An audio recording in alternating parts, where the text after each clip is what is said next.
Halo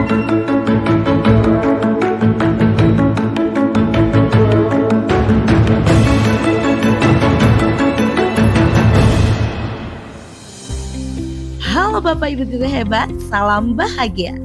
Saya Mariska Lastaria, calon guru penggerak angkatan 10 DKI Jakarta. Video ini berisi kesimpulan dan refleksi pemikiran Ki Hajar Dewantara untuk memenuhi tugas koneksi antar materi, kesimpulan dan refleksi modul 1.1.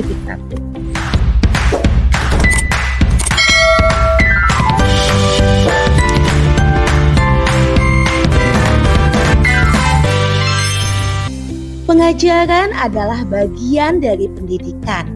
Menurut Ki Hajar Dewantara, pendidikan dan pengajaran merupakan dua hal yang saling berkaitan. Pendidikan merupakan upaya untuk menciptakan manusia yang beradab. Pengajaran merupakan bagian dari pendidikan. Pengajaran dan pendidikan adalah upaya untuk mempersiapkan manusia dapat hidup bermasyarakat dan berbudaya.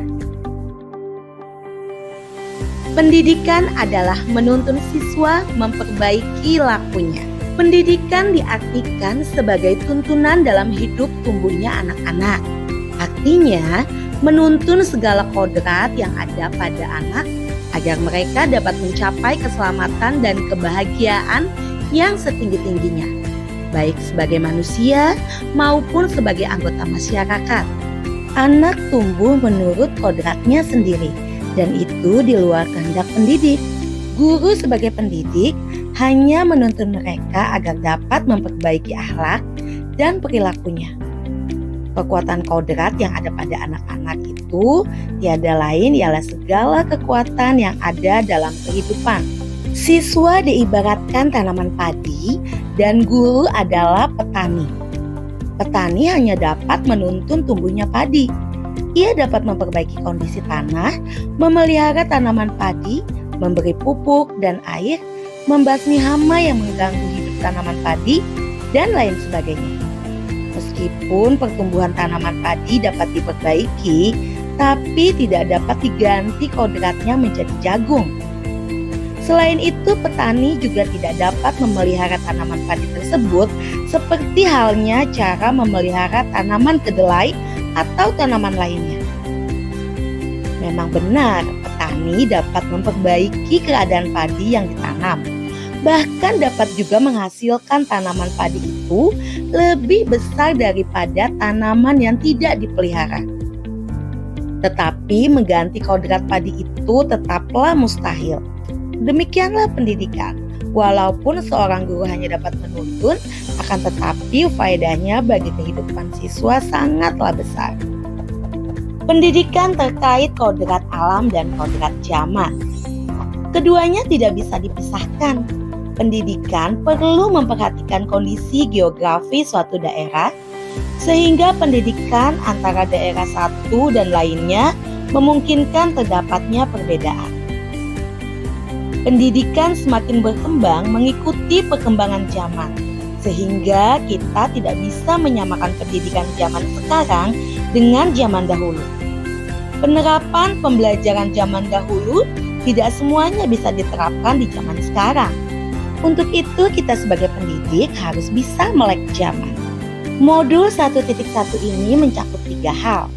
Pertama, pandangan saya terhadap murid dan pembelajaran sebelum mempelajari modul 1.1. 2. Perubahan pemikiran dan perilaku saya setelah mempelajari modul 1.1. 3. Apa yang akan saya terapkan agar kelas saya mencerminkan pemikiran Ki Hajar Dewantara. Sebelum mempelajari modul 1.1, saya percaya tentang murid dan pembelajaran kelas sebagai berikut. Pembelajaran menerapkan teori tabula rasa. Saya meyakini bahwa siswa terlahir seperti kertas kosong yang harus diberi coretan.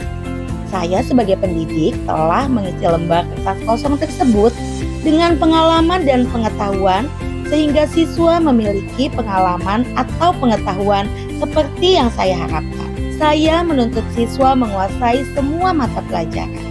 Saya menganggap bahwa siswa yang pintar adalah siswa yang menguasai semua mata pelajaran dan memiliki nilai tinggi pada semua mata pelajaran tersebut.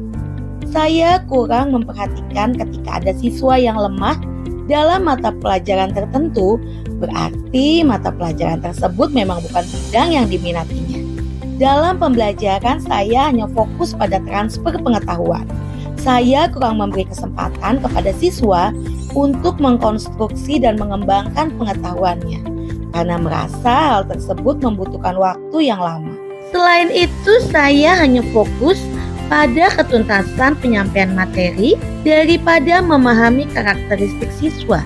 Saya lebih sering menggunakan metode ceramah karena saya menganggap bahwa pembelajaran dikatakan berhasil salah satunya adalah saat semua materi pelajaran sudah saya sampaikan kepada siswa. Saya mengabaikan karakteristik masing-masing siswa di mana mereka memiliki gaya belajar yang berbeda-beda, yang tidak semuanya dapat menerima metode ceramah. Setelah mempelajari modul 1.1, yang berubah dari pemikiran atau perilaku saya adalah sebagai berikut. Siswa adalah selembar kertas yang sudah ada coretan samar. Ternyata teori tabula rasa yang menyatakan bahwa siswa terlahir seperti selembar kertas kosong itu tidaklah benar. Mereka adalah selembar kertas yang sudah ada coretan samar atau buram, berupa sifat atau perilaku yang baik dan tidak baik. Tugas pendidik adalah mendebalkan sifat atau perilaku anak yang baik dan perlahan menghapus atau menghilangkan sifat atau perilaku anak yang tidak baik. Pembelajaran seharusnya menuntun siswa sesuai dengan minat dan bakatnya. Sebagai seorang pendidik, ternyata saya tidak boleh memaksakan siswa untuk menyenangi atau menguasai semua mata pelajaran. Setiap anak terlahir dengan minat dan bakatnya masing-masing. Tugas saya adalah mengarahkan minat dan bakat tersebut agar bisa berkembang optimal. Sebab anak yang pintar tidak hanya diukur dari sejauh mana prestasi akademiknya. Selanjutnya adalah memberi kesempatan siswa mengembangkan pengetahuan. Setiap siswa memiliki pengetahuan dan pengalaman yang perlu kita bangun dan kembangkan. Dalam pembelajaran sekolah, guru tidak boleh hanya melakukan pembelajaran satu arah saja, yaitu dengan memberikan pengetahuan yang kita miliki kepada siswa dan mengabaikan pengalaman atau pengetahuan dasar yang sudah ada pada diri mereka. Setiap siswa memiliki karakteristik yang berbeda. Untuk itu perlu dilakukan inovasi pembelajaran dengan menerapkan berbagai metode pembelajaran yang bervariasi dan inovatif yang disesuaikan dengan karakteristik siswa, terutama karakter anak usia sekolah dasar, yaitu senang bermain. Berikut adalah yang akan saya terapkan agar kelas saya mencerminkan pemikiran Ki Hajar Dewantara. Yang pertama adalah menerapkan merdeka belajar. Saya akan mengajak siswa untuk merencanakan pembelajaran yang akan dilaksanakan, termasuk strategi pembelajaran yang akan diterapkan. Dengan demikian, siswa lebih antusias dalam mengikuti pembelajaran karena sesuai dengan yang mereka inginkan tanpa mengabaikan ketercapaian tujuan pembelajaran. Yang kedua adalah menerapkan pembelajaran yang diselaraskan dengan sosio-kultural.